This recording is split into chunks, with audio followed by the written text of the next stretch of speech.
This is analysis based on publicly available reporting and what's been confirmed so far. A U.S. president just floated a threat that sounded extreme: decertify Canadian-made aircraft and impose a 50% tariff on Canadian aircraft exports.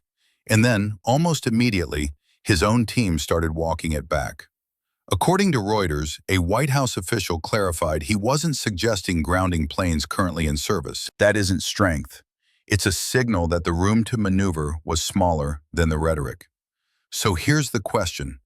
Was this a real pressure tactic or a threat that couldn't survive reality? Here's what matters before we go any further. Reuters reported that Donald Trump threatened to decertify Canadian-made aircraft and impose a 50% tariff unless Canada certified several Gulfstream business jets. Shortly after, Reuters also reported a White House clarification. The president was not suggesting aircraft already operating in the United States would be grounded. That speed matters. That fast clarification is the tell. It failed for three reasons: scale, authority, and the supply chain. Keep those three in mind. They explain why this episode didn't pressure Canada. They also explain why it quietly exposed a shift in leverage. Start with scale. According to Cirium data cited by Reuters, 5,425 Canadian-made aircraft are registered in the United States. That is not a narrow category. That is not a marginal exposure. That is thousands of aircraft embedded in U.S. aviation. These are planes flying every day: regional aircraft, business jets, helicopters, aircraft that insurers, airlines, lessors, and regulators depend on. So when the phrase "decertify Canadian-made aircraft" appeared publicly, it landed hard. It did not sound like a technical trade dispute. It sounded like a system-level shock. Airlines heard it. Manufacturers heard it. Insurers heard it. Regulators heard it. That is why the clarification mattered. It was not a minor adjustment. It was damage control. When a threat forces your own administration to immediately narrow its scope, leverage is not being built. It is being constrained by consequences. And notice something important. Canada did not have to respond for that to happen. The scale of the market did the work. That is the first limit. The second limit is authority. Threats only work if the person making them can actually pull the lever. In this case, Reuters noted it is unclear how decertification would work. Reuters also noted that the Federal Aviation Administration does not appear to have authority to revoke certification on economic grounds rather than safety. That distinction matters. Aircraft certification is not designed to be a political switch. It is a safety regime. It is technical. It is institutional. And it is deliberately insulated from politics. Courts exist for this reason. Treaties exist for this reason. Independent regulators exist for this reason. Put simply, a president can shout, but the safety switch is not in the Oval Office. That does not mean disruption is impossible. Presidents can create disruption in many ways.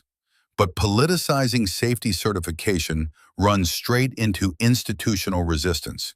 It also runs straight into legal challenge. When the path to execution is unclear, threats lose credibility fast. Again, look at the sequence. The clarification comes first. The questions about authority follow. The boundaries reveal themselves. That is how coercion stalls. Not because the target escalates, but because the system refuses to bend. Now to the third reason. The supply chain. Aviation between Canada and the United States is not a one-way dependency. It is a shared machine. You cannot squeeze one side without squeezing the other. Bombardier has said it employs more than 3,000 people in the United States. Those employees are spread across 9 major facilities. The company also works with roughly 2,800 U.S. suppliers. That means thousands of American jobs are directly tied to Canadian aerospace output. Any serious hit to Canadian production does not stay in Canada. It travels into U.S. states. It travels into U.S. paychecks. And it is not just Bombardier. The Washington Post reported that Delta has 46 Airbus A220 aircraft in service. Those aircraft sit inside a North American production and maintenance ecosystem. They rely on parts, They rely on servicing. They rely on regulatory stability. This ecosystem does not respond to political messaging. It responds to physics, safety, and logistics. This is what interdependence does. It turns a threat into a bill you also have to pay. That is why blunt aviation pressure looks powerful on paper. And that is why it collapses in practice. The costs are not external. They are domestic. They are visible. They are politically expensive. If pressure only works when there are no alternatives, integrated supply chains create alternatives. They create friction. They raise the cost of coercion. Once that cost rises, the threat has to shrink. That is exactly what happened here. Now consider what Canada did, or more precisely, what Canada did not do. There was no scramble. There were no emergency speeches. There were no retaliatory threats. There was no attempt to escalate. In Ottawa terms, this was not dramatic. It was procedural. Institutions kept doing what institutions do. Regulatory systems continued to function. Trade rules did not suddenly change because of one post. Canada refused to climb an escalation ladder someone else had built. That was not indecision. It was boundary setting. When a strategy depends on provoking a reaction, refusing to react removes the oxygen. It forces the threat to stand on its own merits. And in this case, once the threat stood alone, its limits became obvious. They became obvious quickly. This is where a lot of coverage gets it wrong. Calm is often misread as weakness. Calm is not weakness. Calm is confidence that the structure will hold. This time, it did. Now step back and look at the pattern. In earlier confrontations, threats often dominated the conversation. Governments rushed to respond. Markets tried to price worst-case scenarios. Media amplified the message.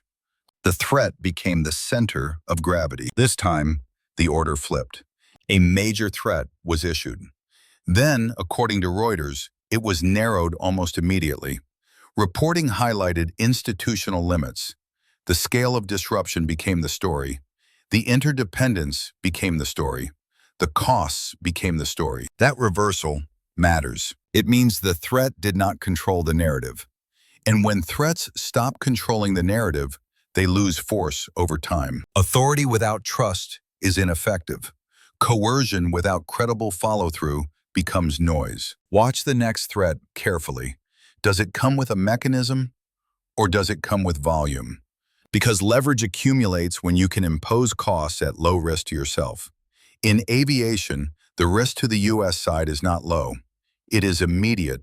It is obvious. That changes behavior on its own. So what actually changed here? This was not really about aircraft. It was about influence. A U.S. president attempted to display power, but the constraints appeared faster than Canada did. The scale was too large. The authority was too limited. The supply chain was too interdependent. And the targeted country stayed disciplined. From a Canadian perspective, that is not a footnote. That is the strategy. Canada does not need to win every argument online. It needs to raise the cost of coercion in the real world. It does that through diversification. It does that through institutional stability. It does that by refusing to escalate on someone else's timetable. This does not mean pressure disappears.